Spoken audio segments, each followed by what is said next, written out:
you come to these things thinking you know what you're going to say. And when I got here this morning, I thought I had each session planned out to a T. And then I saw this tent right next to that traffic. And I thought, no, that story for 3 o'clock in the afternoon is not going to work next to that traffic.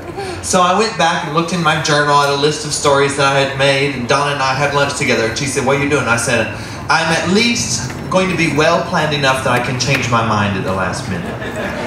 And then she told the exploding frog, particularly for my benefit because I had set her up for that last night. So I thank you very much for that. I enjoyed that completely. And her telling the exploding frog let me know what I should follow with. It often happens that way. She said, this is a story for anyone who has ever had a self-image problem. I did not start my life as a storyteller. I started my professional life as an 8th grade English teacher. And when I started out as a green teacher, fresh out of teacher college, I was going to set the world on fire. 8th grade really wasn't my first choice, but I thought, all right, that's the cards that I was dealt. I'm going to make the best hand of it. And I decorated my classroom up, and I had a parrot in the corner so we'd have something cool in our classroom. Other people had fish. I had a talking bird. You will not even want to hear the language they taught that bird. Oh my word, it was colorful.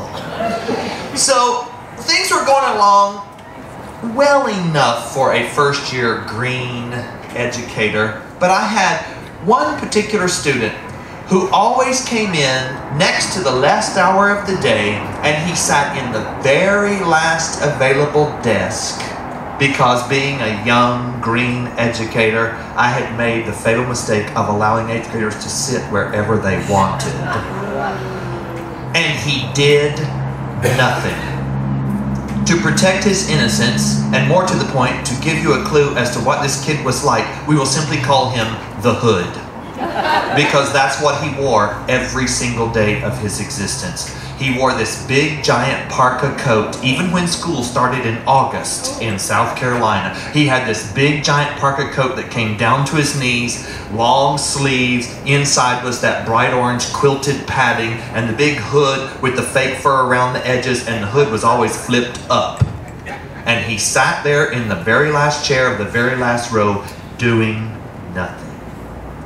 By the end of the first grading period, he was failing not only my class, but he was failing every other class on his roster. And so there was a parent-teacher conference. Now, when you're in elementary school and there's a parent-teacher conference, it's your mom, maybe your mom and your dad, and the teacher. But when you're in middle school, they gang up on you. So there was me, his English language arts teacher, and then there was his math teacher, and then there was his social studies teacher, and then there was his science teacher, and then there was his PE teacher, there was his band teacher, and the guidance counselor to facilitate the meeting. We all arrayed ourselves on one side of a big kidney table, and his mama sat all by herself opposite of us. And we started firing salvos. He's not doing this, he's not doing that, we can't give you this, he won't respond to that, blah, blah, blah, blah, blah. And we all went down the line, and then the guidance counselor said, Mrs. Hood, is there anything that you would like to say? And you know, this lady was not from the South, bless her heart. You all are, you know what that means. You know how in the South we say, how are you? And you're supposed to say, fine. Your mama could have died Tuesday, but you say, fine. I have a friend who immigrated here from Russia, and she said, in America, everybody happy, happy, happy. You say, how are you? I am happy, I'm happy. She said, in Russia, you say, how are you? You say, oh, my back, my head, the KGB. In the South in particular, you say, fine. This lady was not from the South. And so when we said, is there anything that you would like to say, fully expecting her to say, we will work on this, she told us her whole life story. I will spare you the gory details. The summarized version was that It had been a rocky relationship with her husband for several years. And the summer before this boy's 8th grade year of school, his dad had up and left. They had not heard from him in well over 3 months. They had no idea where he was, and they didn't know if he was ever coming home. And this boy was terribly affected by that. And he had tried to commit suicide twice. And of course, we all look at the guidance counselor and say, why did you not tell us any of this? Here we are, just on the boy's back all the time when he's got all of this to deal with. He was taking some pretty heavy medication for very, very deep depression. And so she said, I think what he really needs is a male role model. And that teacher looked at that teacher, and that teacher looked at that teacher, and that teacher looked at that teacher, because they were all women, and the domino effect came down to me. And so I responded with what everybody is taught to say in teacher college. I said, perhaps he would benefit from tutoring. I didn't know what else to say. That's what they teach you to say in teacher college. So she said, oh, that would be great. I don't get off work until 6 o'clock. School's out at 3:30. He can come to your room every day and I'll pick him up after work.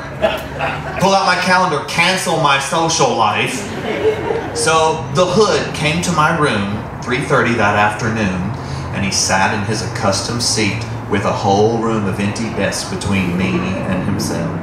And I said, Hood, I had a very positive conversation with your mom this morning. I was lying my pants off, but I wanted to try to put a spin on this. And I said, we had a very positive conversation with your mom this morning, and she thought that you would benefit from some tutoring. So we worked out a deal. You're going to come to my room every day after school, and I will help you. Let's start with my subject. We'll work on English language arts, and then after we get that moved up to a better grade, we could maybe start it on social studies and math, and we'll just work our way through your subjects, and by the end of the next grading period, you'll be back on track.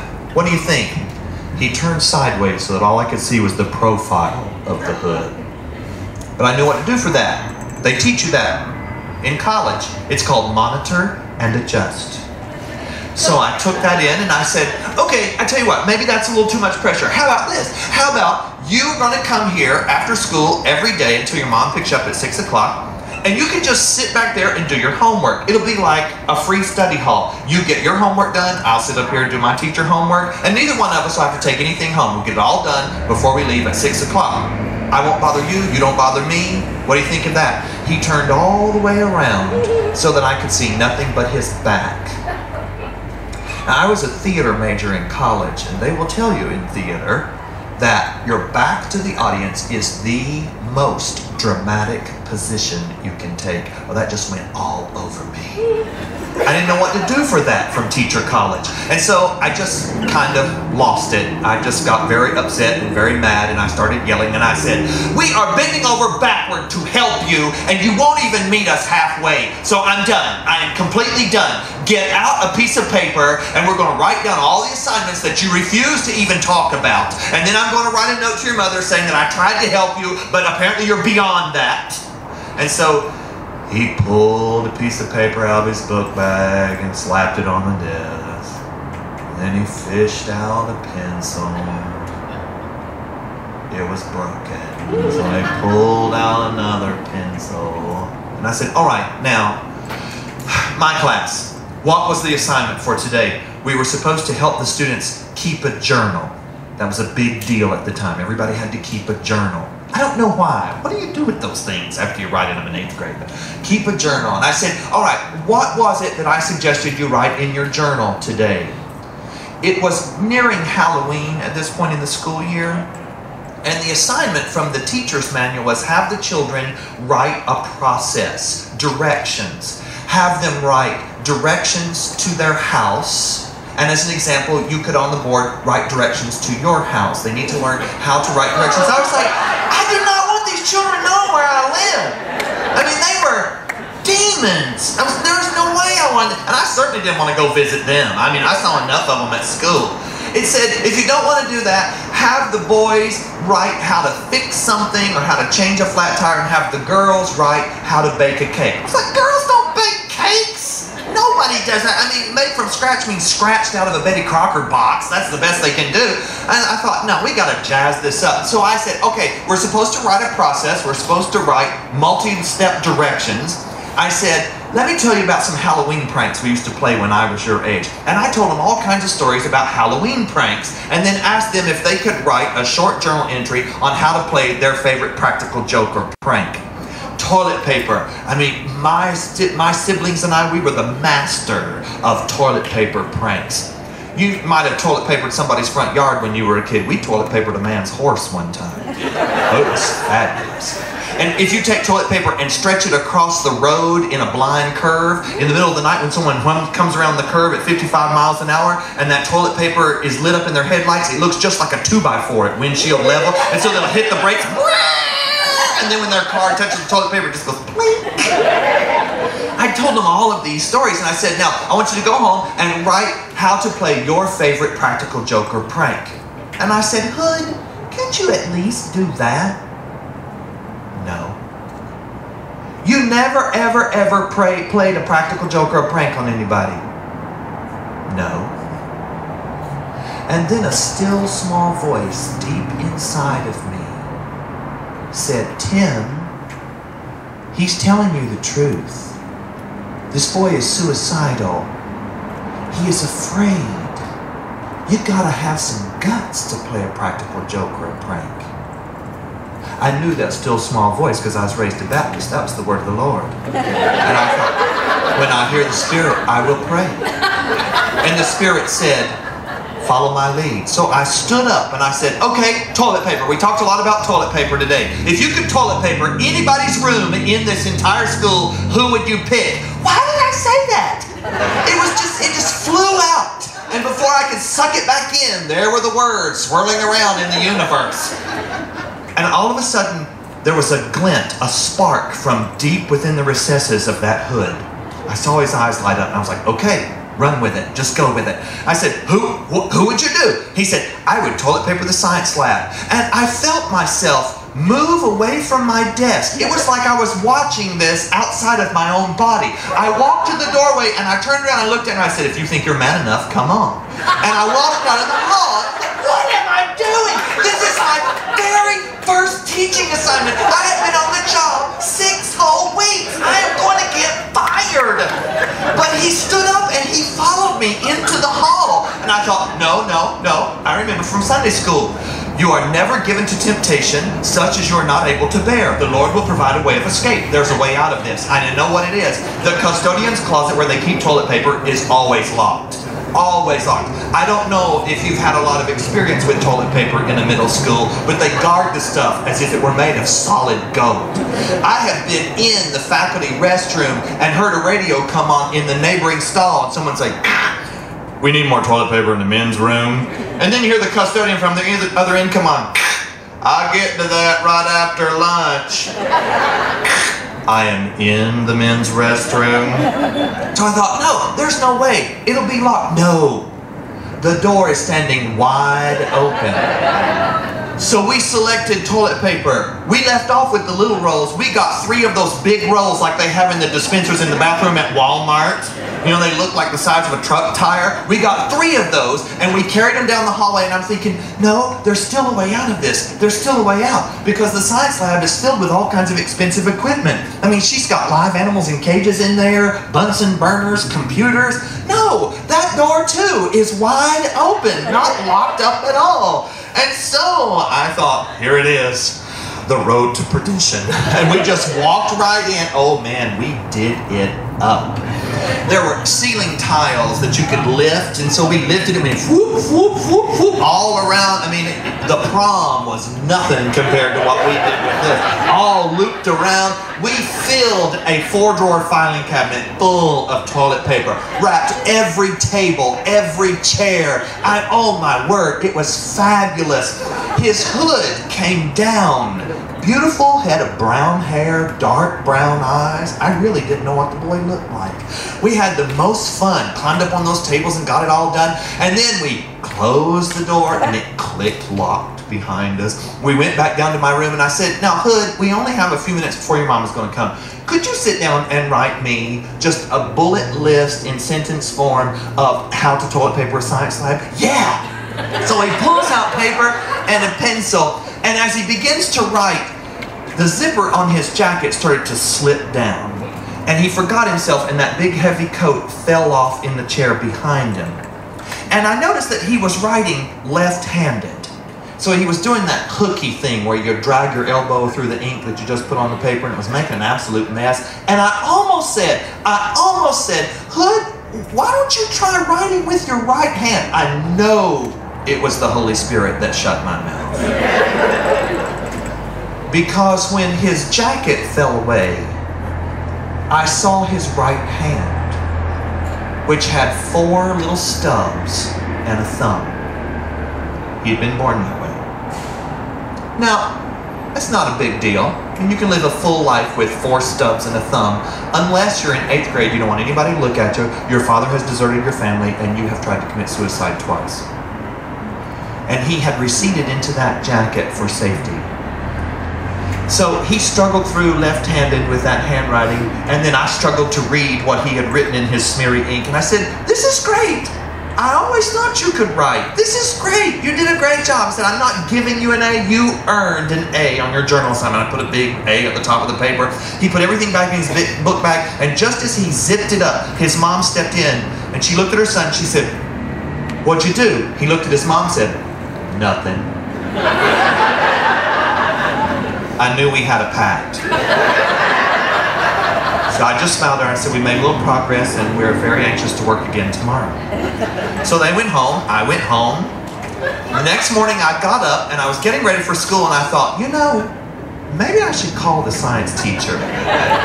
So I grabbed the phone and I dialed her number and I said, Debbie, have you left for school yet? She said, no, I'm just about ready to walk out the door. What do you got? I said, well, when you get to school today, you're going to find a surprise in your science lab. She said, ooh, did you find me a bug or something? I said, oh no, it's not a bug.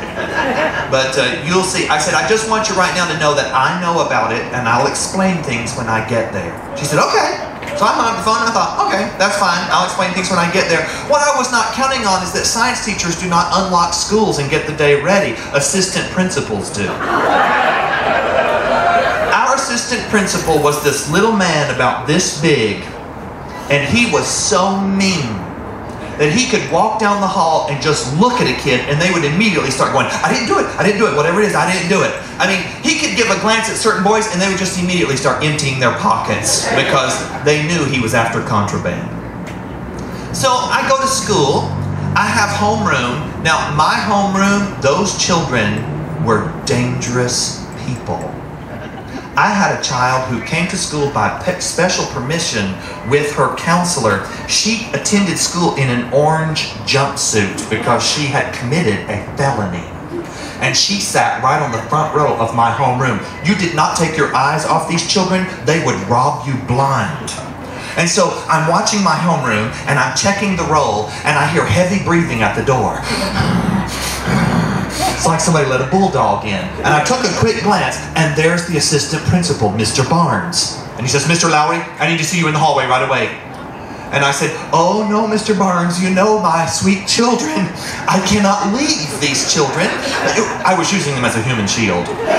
He said, I need to speak to you in the hallway about a confidential matter. I said, no, I'm sorry, Mr. Barnes, I can't leave these children. Why don't you come in and just whisper in my ear? Oh, there was no whispering. He walked in, he stood right there at my left shoulder, and he said, Mr. Lowry, somebody broke into this school last night and toilet papered Debbie's science lab. And I look up, and the hood is in his accustomed seat, and from the recesses of that jacket, I can see him going.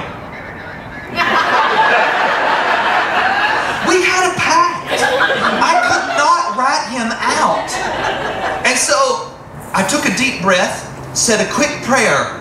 You know, in a real moment of desperation, I mean, when your feet hit the bottom of the lion's den, your prayer is help. And then I turned to Mr. Barnes and I said, no! All of a sudden, my whole group of 8th graders were silent. All eyes were on me and Mr. Barnes. He said, Mr. Lowry, do you know something about this? Debbie said that you called her this morning and said you had a surprise for her in the science lab. What was that surprise, Mr. Lowry?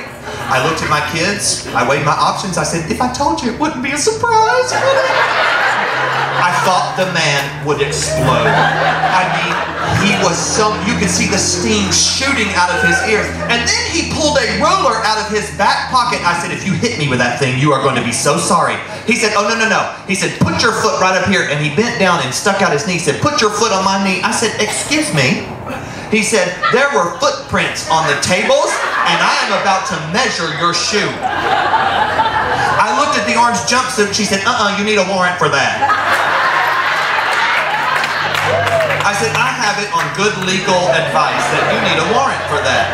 He jammed that ruler in his back pocket. He said, I think you know more about this, but you're not willing to say. I said, I can neither confirm nor deny that accusation. And he turned around and walked out, and the bell rang, and the kids flooded the hall, and there was a big crowd in the hall, and I used the crowd to slip away, and I got down to the science room. All the kids in our particular teaching group had gone to the gym for PE, and when they flew off to PE, I ran to the science lab, and I told Debbie, I said, okay, here's what happened. And I told her the events of the day before, and she said, that's great, you got him to write in his journal. Oh, that's wonderful. She said, but we could do better. Go down to the gym and get Brian. Well, Brian was one of those little 8th grade boys who had not hit his growth spurt yet. You know, he was only about that tall, and he was all mouth. And she brought Brian down to the science lab, and she said, Brian, I'm all the time fussing at you, climbing around on the furniture like a monkey. She said, now's your chance. Climb up on the tables and help us pull all this down and clean up. And so while Brian is cleaning up everything, Debbie let it slip that it was the hood who had papered the science lab. Oh no. Brian went back and blabbed to everybody, and by the end of PE, the hood was the hero of 8th grade. Later that afternoon, I actually saw him giving Stubby high fives as he went down the hall. Everybody learned who he was. That afternoon, she had wrapped the hood's assigned chair so that when he came into the science lab, it was a little subtle reminder, game over. Later that afternoon, after bus duty and after the hood had come for more tutoring and he had gone home, Mr. Barnes, the assistant principal, came back to my room. Mr. Barnes said, toilet paper, huh? I said, yes, sir. So you got him to write in his journal, huh? Yes, sir. Now, I hesitate to tell you this because I fear you'll think I'm making it up. Mr. Barnes always shook hands left-handed because he also was born with no fingers on his right hand. And he reached out with his right hand with those 4 little stumps in that thumb, and he hooked the arm around my shoulders and he jerked me up close to him. He was a lot shorter than I was, so he whispered up into my ear and he said, you did a really good thing for that boy. And then he pushed me back. He was completely assistant principal again. He said, next time, just do it in somebody else's building. And that was the end of that.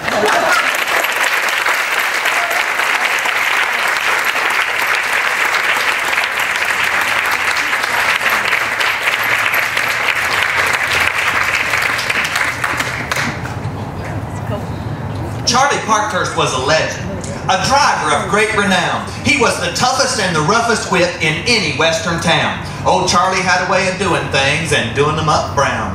About the time that gold was struck up at the claim on Sutter's Mill, old Charlie started driving rigs across the California hills, and there weren't no feller on the route who drove with half the skill. Charlie could drive 6 horses, same as you'd drive a team, and you'd swear you was on a ride so smooth, it was a railroad driven by steam. And old Charlie would get you there on time, you bet, or else he'd bust a seam. He carried mail and passengers and started on the dot. And those horses of his, and so they say, was never known to trot, but they went at it in a gallop and kept the axles hot.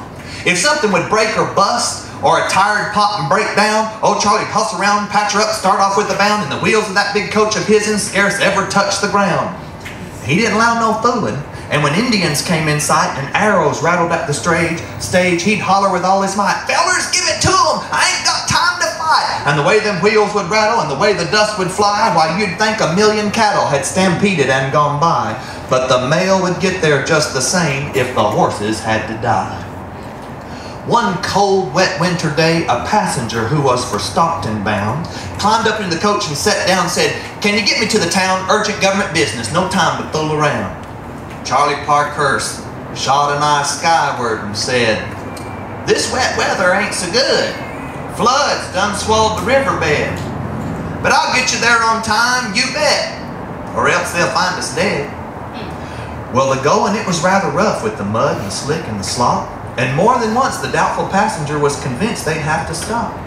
But the horses managed to pull the coach with old Charlie up on top, and then the rig came round the bend and to the bridge made way. A torrential flood down below caused the span to pitch and sway. "Let's turn back," said the passenger. "Try again another day." Charlie Parkhurst wiped the rain from his face, adjusted his big hat, looked over the edge 1,000 feet, and then cussed and grinned and spat. He grabbed the reins and cracked the whip, and to the team yelled, "Scat!" Down upon the rickety bridge, the horses plunged with a mighty crash. Charlie came down overhead and gave him a whip-stinging lash. "Get, you mangy brutes," he yelled, "or else we're sure to crash." The bridge started to creak and groan under the weight of coach and team, and boards started to break loose and fall into the flooding stream. But Charlie made it just safely across as the main supporting beam broke in two with a thunderous clap, and the whole bridge went tumbling down the mountainside 1,000 feet into the swirling, churning deep. "That could have been us," squeaked the passenger, as timid as a sheep. "Don't reckon," said Charlie, reining his team into a trot. "I aim to get you there on time. I'm the best they ever got. We'd have been late if we had dropped." Flood wasn't the only thing that might aggravate a whip. There were gangs of thieves and outlaws, and old Charlie would give them the slip. There was the time when he was carrying a strong box full of gold that he was delivered to the bank straight from the mother lode, but an outlaw named Black Bart had laid an ambush in the road. When old Black Bart told Charlie to throw down the gold from overhead, Charlie whipped out a shotgun and threw down 2 barrels full of lead. Black Bart was wounded sorely, but is glad to not be dead. Charlie Parkhurst, that wild buck, had shot the notorious outlaw, old Black Bart, right in the butt. Consequently, his posterior was severely cut. There was another time when Charlie was carrying a strong box full of gold, and 5 masked bandits were standing in the road, guns aimed and ready to shoot, ready to relieve him of his load. "Throw down the strong box and nobody will get hurt." Charlie could tell by that deep, scratchy voice it was an outlaw, what they called Sugarfoot. Fearing for the women passengers' safety, he threw the gold into the dirt. But as they rode away to their hidden Mount Lair, he called out from the driver's seat, "Take heed, you best beware. I'll be ready next time, some buckshot for to share." And sure enough, there come a day when a bullet made of lead was more than Sugarfoot bargained for, when old Charlie shot him dead. They left him laying there in the road where he fell, and not a tear was shed. Charlie Parkhurst drove stagecoaches for 20 years, more or less. He never lost a single passenger, and only that one gold chest. As for whips, there's never been another like him. For coach driving, he was the best. Then Charlie retired to a lonely mountain spot. He lived in a little cabin, almost entirely forgotten. Few friends came to see him, but not a terrible lot. One day, a feller went to call on Charlie, check on his friends, see how he's getting on. He found Charlie real bad off. He'd been laid up for days with fever, aches, and pains. But when he said he would go for help, Charlie said 'twould be in vain. "I ain't letting no quack doctor touch me, and don't you bring it up again." A few nights later, Charlie Parkhurst breathed in, breathed out, and died. Alone in his mountain cabin, not one soul was by his side. A day later, friends found him curled beneath a buffalo hide. The doctor, to prepare his body for the funeral, was summoned, and when he stripped him of his clothes, he had a surprise a-comin', for he found that he was a woman. Charlotte Parkhurst had lived a secret life among men. She was rough and tough and hard, and had proved it time and again, and by her skill with a coach and whip, she was the best man that's ever been.